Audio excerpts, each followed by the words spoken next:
রাজধানীর তেজগাঁও এলাকায় বেদখল হওয়া জমি উদ্ধারে উচ্ছেদ অভিযান চালাচ্ছে রেলওয়ে কর্তৃপক্ষ। এই মুহূর্তে সেখানে আছেন রিপোর্টার তানভীর হাসান মেঘ। সরাসরি যাচ্ছি তার কাছে।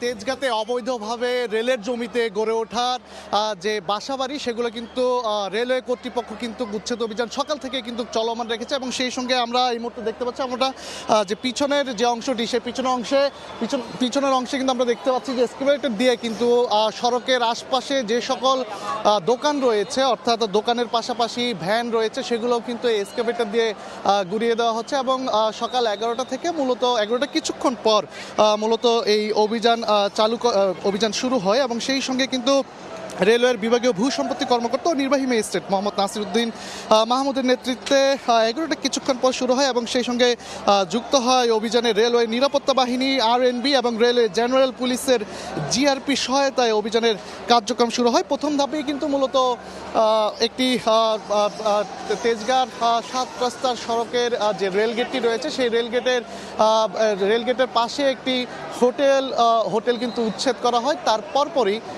এর আশেপাশে যে সমস্ত ছোট ছোট খুপড়ি রয়েছে সেই খুপড়ির বাসাগুলো কিন্তু উচ্ছেদ করা হয় এবং রেলওয়ে কর্তৃপক্ষ বলছে যে তারা 3 দিন আগে নোটিশ দেওয়া হয়েছে। অন্যদিকে বস্তিবাসীর একটি অভিযোগ যে তাদেরকে কোনো কিছুই জানানো হয়নি এবং সেই সঙ্গে আমরা দেখতে পাচ্ছি তেজগাঁর অর্থাৎ কারণ বাজারের যে সড়কটি মূলত যেদিকে চলে গিয়েছে সেই সড়কের ধরে অর্থাৎ তেজগাঁ শিল্পাঞ্চল এলাকার মধ্যে রেলের জমিতে অবৈধভাবে যে সকল মুরগির ফার্ম এবং ছোট ছোট চায়ের যে টঙের দোকান এবং সেই সঙ্গে শাকসবজি নেওয়ার জন্য যে সকল ভ্যান রাখা হয়েছে সেগুলো কিন্তু এই এক্সকাভেটর দিয়ে একদম ঘুরিয়ে দেওয়া হচ্ছে। রেলওয়ে কর্তৃপক্ষ বলছে তাদেরকে 3 দিন আগে নোটিশ দেওয়া হয়েছে। অন্যদিকে বস্তিবাসী এবং এখানকার যারা রয়েছে তাদের একটি অভিযোগ যে তাদেরকে কোনো নোটিশ দেওয়া হয়নি।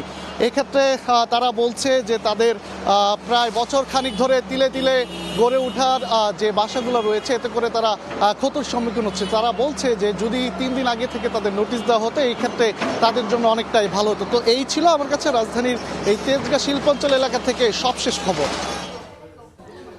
সরাসরি যুক্ত ছিলাম তেজগাঁওয়ে।